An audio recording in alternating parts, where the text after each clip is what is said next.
नमस्कार मैत्रिणींनो, मी Pranita fashion designer या यूट्यूब चॅनलवर अगदी मनापासून स्वागत. मैत्रिणींनो, ह्या व्हिडिओसाठी खूप कमेंट आल्या होत्या, तर त्या कमेंटबद्दलच आपण हा व्हिडिओ बनवलेला आहे. तर बघा, एकच कस्टमरचे हे 2-3 ब्लाऊज आहेत आणि हा कस्टमर आपला रेग्युलरचा कस्टमर आहे आणि ह्या कस्टमरची मी पेपर कटिंग केलेली आहे आणि ती पेपर कटिंग वापरूनच मी ब्लाऊज कट करणार आहे. तर बऱ्याच मैत्रिणींच्या कमेंट होत्या की ताई, पेपर कटिंग वापरून ब्लाऊज कट कसा करायचा. ह्या व्हिडिओमध्ये आपण अस्तरवर पेपर कटिंग वापरून ब्लाऊज कट कसा करायचा, घडी कशी घालायची, अस्तरवर कट केलेला ब्लाऊजच्या मेन कपड्यावर टाकून कट कसा करायचा ते अगदी सविस्तर आणि सोप्या पद्धतीने पाहणार आहोत. तर मैत्रिणींनो, व्हिडिओ शेवटपर्यंत नक्की बघा. तर बघा, इथे अस्तरची आपण व्यवस्थित अशी घडी करून घेतलेली आहे. चारही बाजूने व्यवस्थित असं आपल्याला हे अस्तर ठेवून घ्यायचं आहे. बघा, हे डबल फोल्ड बाजू आहे आणि ही जी बंद बाजू आहे तर ती आपल्या साईडने ठेवून घ्यायची आहे. तर बघू शकता, इथे आपण डबल फोल्ड घडी करून घेतलेली आहे आणि जी मागची बाजू आहे तर ती आपल्याला बंद बाजूकडूनच ठेवून घ्यायची आहे. तर बघा, ह्या पद्धतीने इथे ठेवून घेतलेले आहे आणि आता कटोरीचा साइड पार्ट आहे तो इथे ठेवून घेतलेला आहे. तर बघा, आता इथे आपण लगेच मार्किंग करून घेऊयात. इथे हवेमुळे हा पेपर उडत आहे, तर त्यासाठी इथे मी पेपर ठेवून लगेच इथे पेनच्या साहाय्याने मार्किंग करून घेते. तर इथे पेनच्या साहाय्याने मार्किंग करून घ्यायची आहे, जेणेकरून आकार कमी जास्त होत नाही, जसा आहे तसाच आकार येतो. तर आता बघा, मागच्या साईडचा आपण इथे आकार देऊन घेतलेला आहे. आता आपण इथे कटोरीचा जो साइड पार्ट आहे तो ठेवून इथे आपण आखून घेऊयात. तर इथे व्यवस्थित ठेवून घ्यायचं आहे आणि कमी जास्त होणार नाही किंवा पेपर हलणार नाही याची काळजी घ्यायची आहे. अगदी व्यवस्थित अशी इथे मार्किंग करून घ्यायची आहे. मुंड्याच्या साईडने ही मार्किंग करताना व्यवस्थित अशी मार्किंग करून घ्यायची आहे. मुंड्याच्या साईडने कमी जास्त झालं तर इथे झोळ येतो किंवा चुन्या पडतात, तर त्यासाठी इथे परफेक्ट अशी मार्किंग करून घ्यायची आहे. त्यानंतर इथे आपल्याला बाहीची मार्किंग करून घ्यायची आहे. तर आपण जेवढा कपडा लागणार आहे तेवढा इथे आपण आखून घेऊयात. तर बघा, ह्या पद्धतीने इथे आपल्याला बाही ठेवून घ्यायची आहे आणि इथे आता बाहीला जेवढा कपडा लागतोय तेवढी इथे मार्किंग करून घेऊया. तर आपली बाही ही पेपरवरची छोटी बाही आहे आणि आपल्याला ह्या ब्लाऊजची मोठी बाही करायची आहे. तर त्यासाठी ह्या पद्धतीने वरच्या साईडचा जसा आकार आहे तसाच इथे ठेवून घेतलेला आहे आणि खाली एक्स्ट्राचा कपडा आपण ठेवलेला आहे की जेवढी आपल्याला बाही वाढवायची आहे तेवढा. तर बघू शकता, इथे बाही कशी वाढवायची तेही आपण पाहिलेलं आहे. आता आपल्याला कटोरी ठेवून घ्यायची आहे. तर कटोरी ठेवताना आपल्याला इथे क्रॉस कपड्यामध्येच कटोरी ठेवून घ्यायची आहे. तर बघा, इथे क्रॉस कपड्यामध्ये कटोरी ठेवून आपण मार्किंग करून घेतलेली आहे. तर बघू शकता, इथे कटोरीची मार्किंग करून झालेली आहे. तर आपलं पूर्ण इथे मार्किंग करून झालेली आहे. आता आपण इथे कट करून घेऊयात. आता आपल्याला क्रॉस पट्टी काढायची आहे, तर आपण इकडे साईडने उरलेल्या भागामध्ये आपण नंतर क्रॉस पट्टी ही काढून घेऊयात. तर आता सर्वात अगोदर आपण इथे मागची बाजू कट करून घेऊयात. तर बघा, जशी आपण मार्किंग केलेली आहे सेम तसंच आपल्याला इथे कट करून घ्यायचं आहे. मागची बाजू झाल्याच्या नंतर आपण इथे कटोरी कट करून घेऊयात.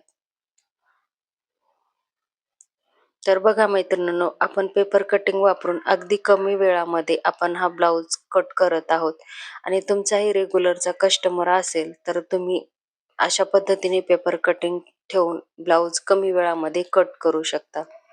आणि बऱ्याच नवीन शिकणाऱ्या मैत्रिणी रेडीमेड पेपर पॅटर्न घेतात आणि त्याचाही वापर करून आपण अगदी कमी वेळामध्ये आणि परफेक्ट ब्लाऊज सुद्धा शिवू शकतो. तर बघा, इथे मुंड्याच्या साईडने आपल्याला कट करून घ्यायचं आहे. तर बघा, कटोरीचा साइड पार्टही आपला इथे कट करून झालेला आहे. आता ह्या कपड्यामध्ये आपल्याला बाही कट करायची आहे. तर बघा, बाही कपड्यावर कशी कट करायची ते आपण पाहूया. मार्किंग करून तर आपण घेतलीच होती, पण आता इथे आहे एक्स्ट्राचा कपडा, तर इथे बाही कट कशी करायची तेही आपण पाहणार आहोत. तर बघा, इथे उंची आहे 6.5 इंच, तर त्यामध्ये अर्धा इंच ऍड करून आपण इथे बाही उंची घ्यायची आहे 7 इंच आणि इथे छातीचं माप आहे 9 इंच, तर आपण इथे 9 इंचाची घडी घेऊयात. तर बघा, रुंदीसाठी आपण इथे 9 इंच घेतलेलं आहे आणि उंची घेतलेली आहे 7 इंच, तर असं आपण इथे मार्किंग करून घेतलेलं आहे.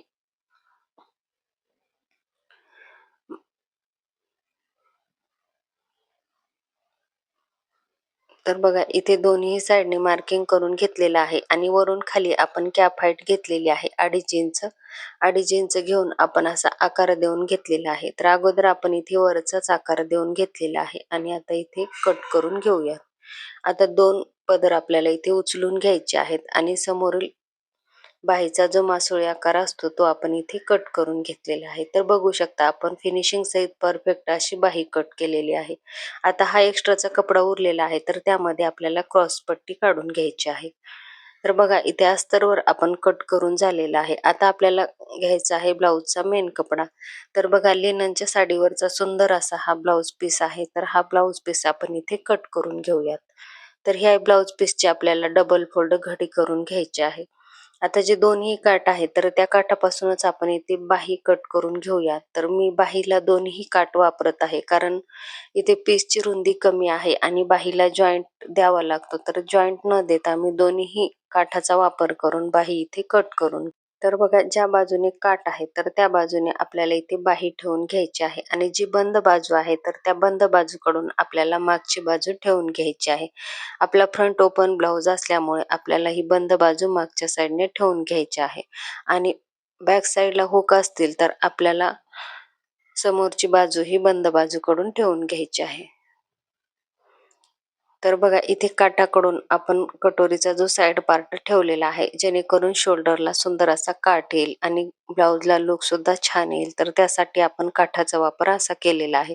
आणि आता इथे कटोरी आपण क्रॉस भागामध्ये ठेवून घेतलेली आहे. आता इथे थोडंसं पाव इंचाची किंवा अर्ध्या इंचाची मार्जिन ठेवून आपल्याला हा कपडा कट करून घ्यायचा आहे. आपण अस्तरवर कट करताना परफेक्टच माप कट करायचा आहे आणि अस्तर हा ब्लाऊजच्या मेन कपड्यावर ठेवताना आपल्याला थोडासा कपडा साईडने ठेवून इथे कट करून घ्यायचा आहे. तर खास नवीन शिकणाऱ्या मैत्रिणींसाठी ही ट्रिक आहे.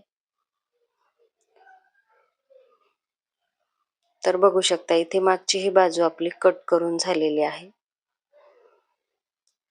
आता आपल्याला इथे कटोरी कट करून घ्यायची आहे. आता लगेच आपण इथे मागचा गळाही कट करून घेऊयात. आता गळा आपण मापाच्या ब्लाऊजवरून जेवढा होता तेवढा घेतलेला आहे.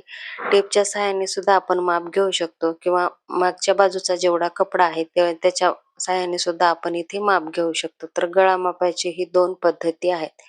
तर आता इथे आपण हा बॉक्स तयार करून घेऊयात आणि त्यामध्ये इथे गोल गळ्याचा आकार देऊन घेऊयात. तर तुम्हाला जसा गळ्याचा आकार पाहिजे तसा तुम्ही देऊन घेऊ शकता. तर इथे मला गोल गळ्याचा आकार पाहिजे त्यासाठी इथे मी गोल गळा कट करून घेतलेला आहे. तर बघू शकता आपला इथे गळाही कट करून झालेला आहे. आता कट करायची राहिली आहे कटोरी. तर आपण इथे कटोरी कट करून घेऊया. तर कटोरी ठेवताना आपल्याला इथे क्रॉस कपड्यावरच ठेवून घ्यायची आहे जेणेकरून कटोरी अगदी व्यवस्थित बसेल यासाठी. आणि आता उरलेल्या भागामध्ये आपल्याला थोडासा जॉईंट द्यावा लागणार आहे. तर नंतर आपण शिवताना जॉईंट देऊन आपण इथे क्रॉसपट्टी कट करून घेऊया. तर आपण क्रॉसपट्टी कट केलेली नाही तर शिवतानाच आपण इथे कट करून घेऊयात. आणि बघू शकता मैत्रिणींनो आपला ब्लाऊज कट करून झालेला आहे. धन्यवाद.